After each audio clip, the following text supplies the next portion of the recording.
Jogja, penghujung musim kemarau yang gerah.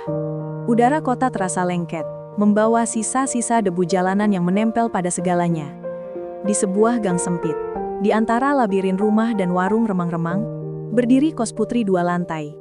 Bangunannya tua, dinding batanya tipis seolah bisa membaca pikiran. Jendela kayunya reyot menganga seperti mulut yang mengeluh, dan lampu neon di teras berkedip-kedip, seolah-olah berjuang keras menerangi rahasia yang tersembunyi. Suara knalpot motor yang memekakkan telinga menjadi melodi abadi di malam hari. Saksi bisu setiap desah dan bisik yang tak sengaja bocor. Lana, 21 tahun, mahasiswi seni rupa semester akhir, adalah penghuni baru di kos ini. Baru 3 bulan ia menjejakkan kaki. Kehidupan barunya di sini terasa hampa dan pedih. 2 minggu lalu, dunia kecilnya runtuh ketika pacarnya di kampus, yang ia yakini akan jadi masa depannya, ketahuan selingkuh. Hatinya remuk. Kepercayaan pada cinta hancur berkeping-keping. Sejak saat itu, malam-malam di kamarnya yang sempit hanya diisi oleh suara kipas angin tua yang berisik, deretan video TikTok yang tak berujung, dan sesekali video dewasa yang ia tonton diam-diam dengan earphone terpasang kencang. Ia mencari pelarian, mencari sensasi yang bisa mengalihkan rasa sakit di hatinya.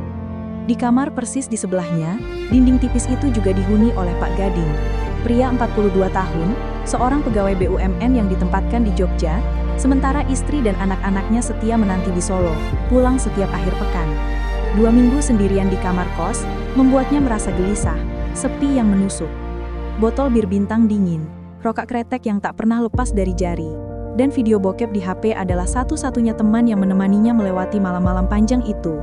Ia mendambakan sentuhan, kehangatan, dan pelepasan. Dinding di antara mereka ibarat kain tipis, tidak ada yang benar-benar privat. Suara batuk, suara tawa yang tertahan, bahkan desahan-desahan yang terucap, semuanya menembus, bercampur dengan udara malam. Malam ini, angin panas terasa lebih menyengat dari biasanya. Listrik padam tiba-tiba, membuat kegelapan terasa lebih pekat dan hawa gerah semakin mencekik. Di tengah keheningan yang dipaksakan itu, hasrat yang selama ini terpendam, mulai berbisik. Bisikan itu bukan hanya datang dari tubuh, tapi juga dari jiwa yang kesepian dan mendambakan koneksi, sekecil apapun itu.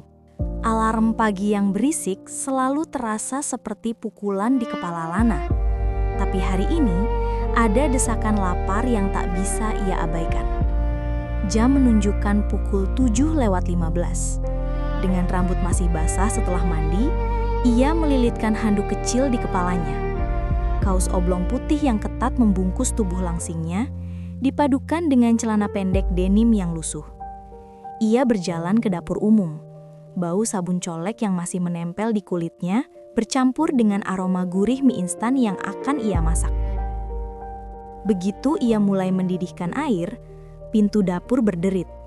Pak Gading masuk, membawa termos kopi andalannya. Wajahnya yang ditumbuhi brewok tipis terlihat lebih segar dari biasanya, mungkin karena kebiasaan push up paginya.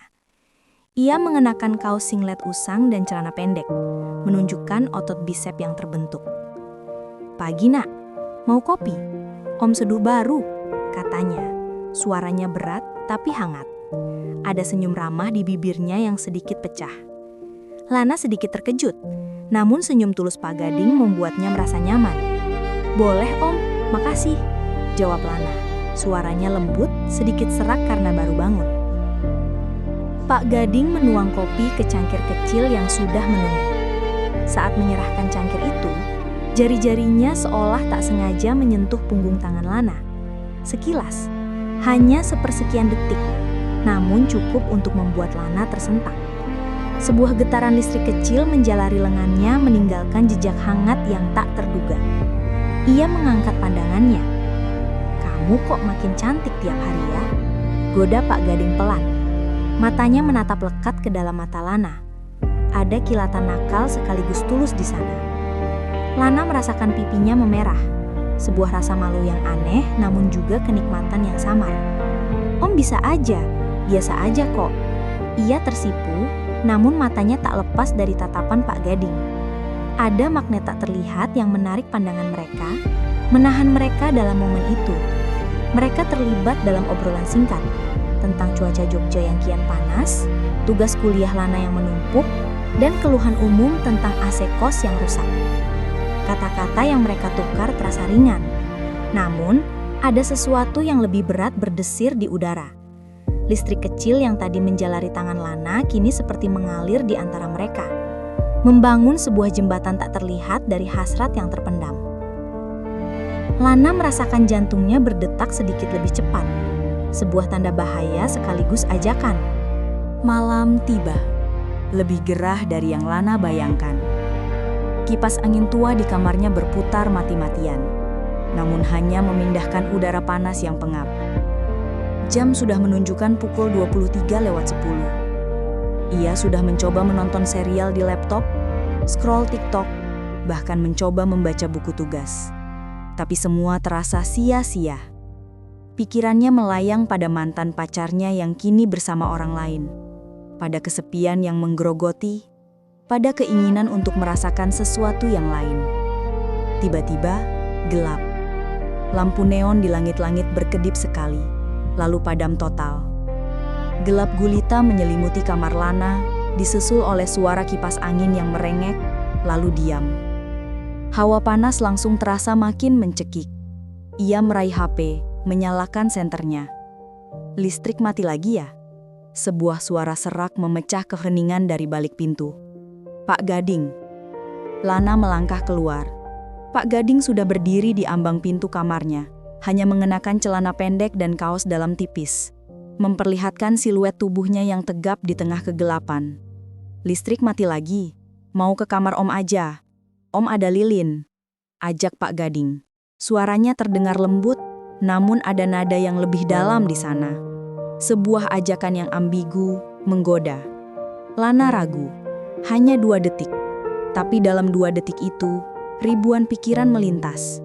Apakah ini salah? Bagaimana dengan ibu kos? Bagaimana dengan istrinya Pak Gading?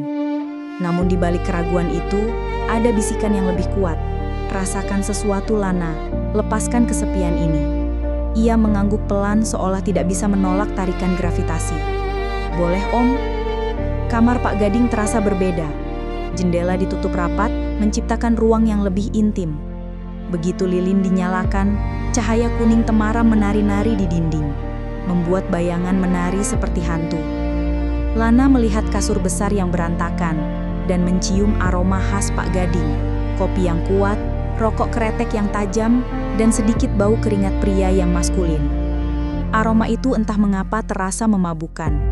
Pak Gading membuka lemari kecil, mengambil sebuah botol anggur merah ukuran 375 ml. Mau coba? Manis kok, anggur merah, tawarnya. Matanya menatap Lana dengan lembut. Lana mengambil botol itu dan meneguknya. Rasa manis dan panas menjalar di tenggorokannya. Alkohol mulai bekerja, melonggarkan sarafnya, mengikis keraguan terakhirnya. Mereka duduk di pinggir kasur. Jarak di antara mereka hanya sekitar 20 cm. Setiap napas yang dihembuskan terasa begitu dekat. Lana bisa merasakan hawa panas tubuh Pak Gading. Keheningan terasa tebal, penuh dengan ketegangan yang menggoda. Kamu pernah ngerasain yang lebih panas dari ini, Lan? Bisik Pak Gading. Suaranya sangat rendah, nyaris tak terdengar, namun terasa seperti sentuhan di kulitnya. Lana merasakan jantungnya berdebar kencang, napasnya mulai pendek, tubuhnya merespons secara otomatis. Belum Om, jawabnya. Suaranya hampir tidak keluar. Tanpa kata, Pak Gading mengangkat dagu Lana, matanya menatap dalam, mencari persetujuan. Lana tidak mengelak. Bibir Pak Gading menyentuh bibirnya, pelan, seperti ciuman pertama. Lalu menjadi lebih dalam, lebih menuntut. Tangan Pak Gading bergerak turun ke pinggang Lana, menariknya dengan lembut namun tegas, hingga Lana berada sepenuhnya di pangkuannya. Rasa panas menyebar, bukan hanya dari suhu ruangan, tapi dari api yang baru saja tersulit. Ciuman itu semakin intens. Lana merespons setiap sentuhan, setiap desakan. Tangannya mencengkram bahu Pak Gading, seolah mencari pegangan di tengah pusaran sensasi yang baru. Kaos oblong putih Lana sudah terlepas entah kapan, menyisakan bra hitam tipis yang membungkus payudaranya. Dadanya naik turun dengan cepat, seiring dengan napasnya yang memburu. Pak Gading mencium lehernya, merasakan denyut nadi yang bergegas, lalu turun ke tulang selangka, ke belahan dadanya. Lidahnya menari-nari di puting Lana, memancing erangan kecil yang tertahan. Sensasi itu baru baginya, liar dan tak terkendali. "Om, pelan-pelan," desah Lana, suaranya serak karena gairah. Itu bukan permintaan untuk berhenti, melainkan permintaan untuk menikmati setiap detiknya. "Kamu manis banget, Lan," balas Pak Gading, suaranya ikut serak, penuh hasrat. Celana pendek denim Lana diturunkan perlahan, bersamaan dengan celana dalamnya. Lana merasakan udara dingin menyentuh kulitnya yang panas. Pak Gading berlutut di depannya, menatapnya dengan pandangan memuja. Lidahnya kemudian menyentuh area paling sensitif, memicu gelombang kejutan dan kenikmatan yang luar biasa. Lana menggeliat, tubuhnya melengkung, tangannya mencengkram spray dengan kuat dan kakinya gemetar tak terkendali. Ia merasakan seluruh tubuhnya menegang, mencapai ambang pelepasan. "Aku nggak tahan," bisiknya hampir menangis karena sensasi yang membanjiri. Pak Gading naik lagi ke atas kasur. Ia melepas celana pendeknya, memperlihatkan penisnya yang tegang, besar, dan siap. Lana menatapnya dengan mata melebar. Ada sedikit rasa takut, namun gairah yang membakar jauh lebih kuat. "Besar banget, Om," gumam Lana, ada kekaguman dalam suaranya. Pak Gading mencium keningnya, menenangkan. "Santai, Nak, Om pelan-pelan." Ia masuk perlahan, mencoba membaca reaksi Lana. Lana menggigit bibirnya menahan suara. Ada sedikit rasa sakit, sebuah gesekan yang asing, namun dengan cepat berubah menjadi kenikmatan yang membakar. Gerakan mereka awalnya lambat, penuh eksplorasi, lalu semakin cepat, semakin liar. Kasur berderit mengikuti setiap hentakan, dan dinding tipis di antara kamar mereka bergetar seolah menjadi saksi bisu dari gejolak di dalamnya. Tiba-tiba, "Siapa yang berisik malam-malam begitu? Tidak tahu malu?" Suara melengking ibu kos memecah kesunyian malam dari luar kamar. Lana dan Pak Gading seketika berhenti, tegang. Mereka menahan napas, detak jantung berpacu kencang. 10 detik terasa seperti selamanya. Setelah suasana kembali hening, mereka saling menatap, mata mereka menyiratkan percampuran rasa takut, geli, dan hasrat yang tak terhantam. Tanpa kata, mereka melanjutkan kembali.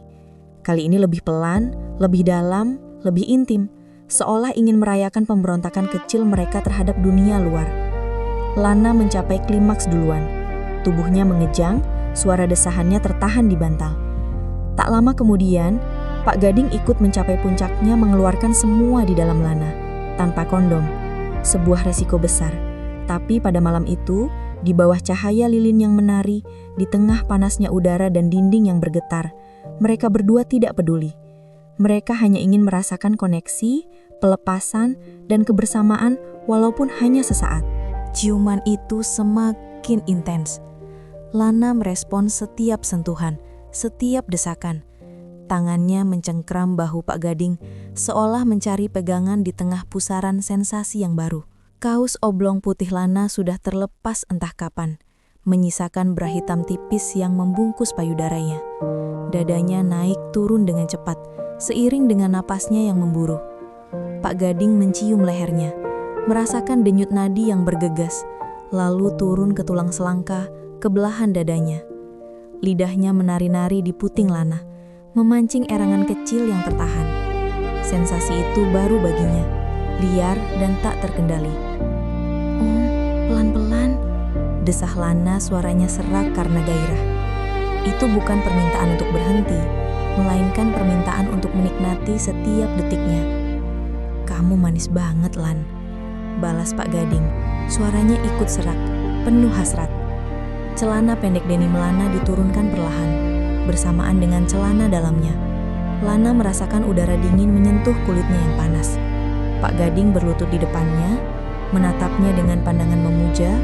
Lidahnya kemudian menyentuh area paling sensitif, memicu gelombang kejutan dan kenikmatan yang luar biasa.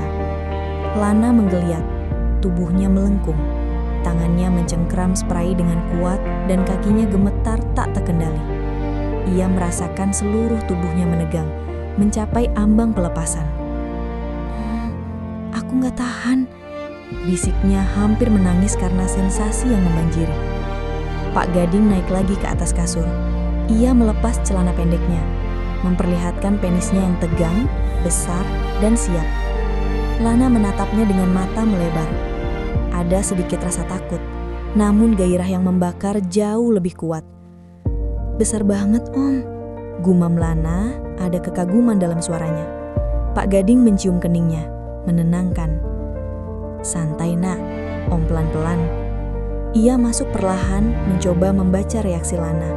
Lana menggigit bibirnya menahan suara. Ada sedikit rasa sakit, sebuah gesekan yang asing, namun dengan cepat berubah menjadi kenikmatan yang membakar. Gerakan mereka awalnya lambat, penuh eksplorasi, lalu semakin cepat, semakin liar. Kasur berderit mengikuti setiap hentakan, dan dinding tipis di antara kamar mereka bergetar seolah menjadi saksi bisu dari gejolak di dalamnya. Tiba-tiba, "Siapa yang berisik malam-malam begitu? Tidak tahu malu?" Suara melengking ibu kos memecah kesunyian malam dari luar kamar. Lana dan Pak Gading seketika berhenti, tegang. Mereka menahan napas, detak jantung berpacu kencang. 10 detik terasa seperti selamanya. Setelah suasana kembali hening, mereka saling menatap, mata mereka menyiratkan percampuran rasa takut, geli, dan hasrat yang tak terhantam. Tanpa kata, mereka melanjutkan kembali. Kali ini lebih pelan, lebih dalam, lebih intim, seolah ingin merayakan pemberontakan kecil mereka terhadap dunia luar. Lana mencapai klimaks duluan. Tubuhnya mengejang, suara desahannya tertahan di bantal. Tak lama kemudian, Pak Gading ikut mencapai puncaknya mengeluarkan semua di dalam Lana, tanpa kondom. Sebuah resiko besar.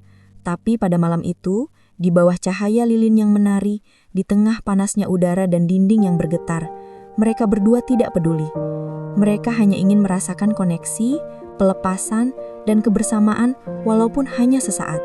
Pagi harinya, Lana terbangun dengan cahaya matahari yang menyelinap masuk dari celah gorden. Ia merasa aneh, tubuhnya lelah namun juga ringan. Ia sendirian di kamar Pak Gading. Di meja nakas, sebuah secari kertas tergeletak, tulisan tangan Pak Gading yang rapi. "Malam tadi luar biasa, Nak. Om ke Solo jam 8, pulang minggu depan. Jaga diri ya." Lana membaca pesan itu. Senyum kecil tersungging di bibirnya.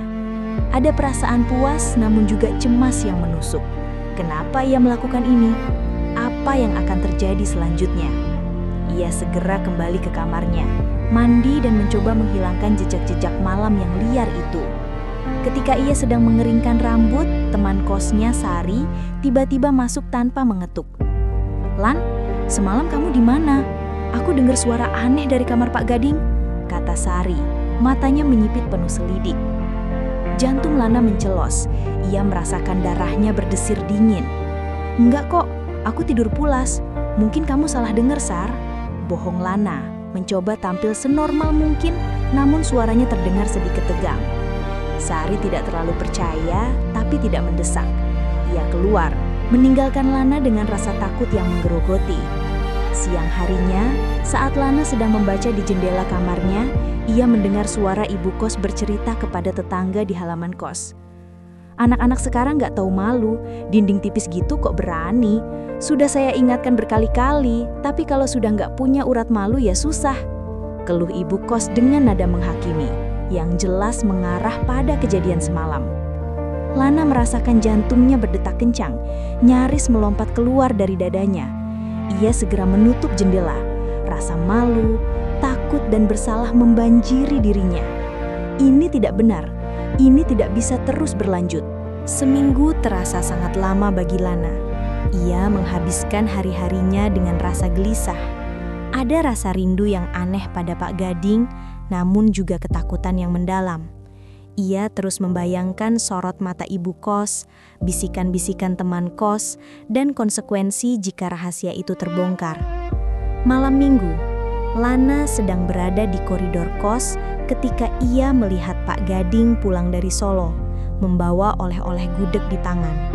Bau manis gudeg bercampur dengan aroma tubuh Pak Gading yang familiar, memicu ingatan akan malam itu. "Kangen gak?" bisik Pak Gading senyum nakal di bibirnya. Matanya menyiratkan harapan yang jelas. Lana merasa tubuhnya menegang, marah, takut, tapi juga ada bisikan gairah yang sulit ia lawan. "Om, kita harus hati-hati, ibu kos curiga, jangan lagi," jawab Lana. Suaranya bergetar, lebih dari yang ia inginkan. Namun Pak Gading tidak mendengarkan. Ia meraih tangan Lana, menariknya masuk ke kamarnya. Detak jantung Lana berpacu kencang.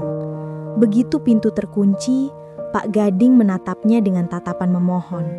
"Satu kali lagi, terakhir, Om janji," bisiknya seolah mencoba meyakinkan dirinya sendiri lebih dari Lana.